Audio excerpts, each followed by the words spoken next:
All right, now it is time for our story today, and this is called Shark in the Park. And while Miss Lee is reading the story, I want you to notice if sometimes I'm using my talking voice, if I'm using my quiet voice, if I'm using my loud voice, or maybe I'm using my singing voice. So let's listen to A Shark in the Park.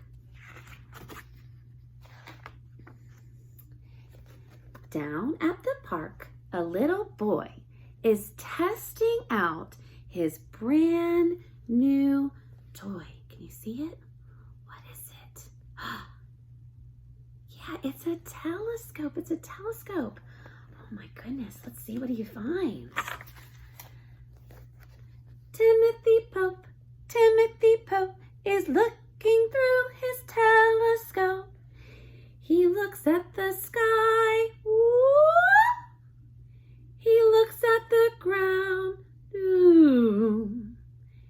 He looks left. He looks right. He looks all around. And this is what he sees. Oh my goodness, what is that? What a nasty surprise.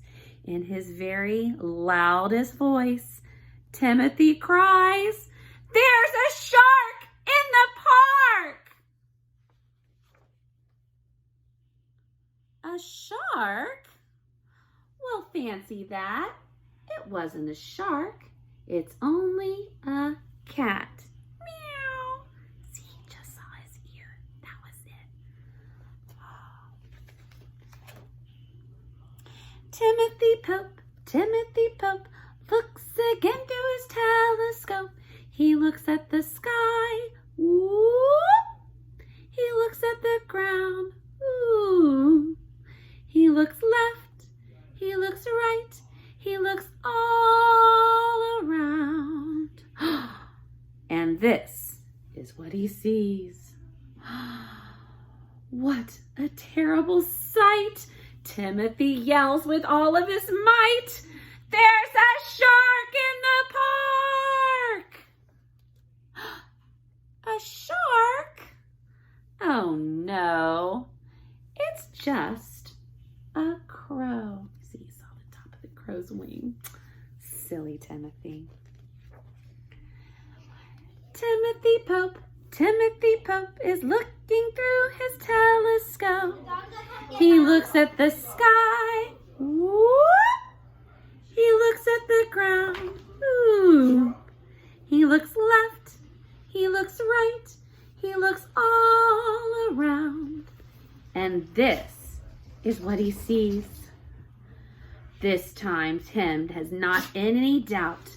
What do you think he's about to shout? "There's a shark in the park!"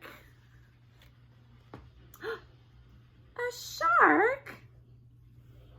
No, it's not. And aren't we glad? This time it's just Timothy's dad. It's time to go home, Timothy. Timothy Pope says it's safe to say there are no sharks in the park today. Oh my goodness, what do you see? The end. Good job. Did you hear how Timothy used his voice? Was there a singing voice? Was there a talking voice? Was there a shouting voice? Good job.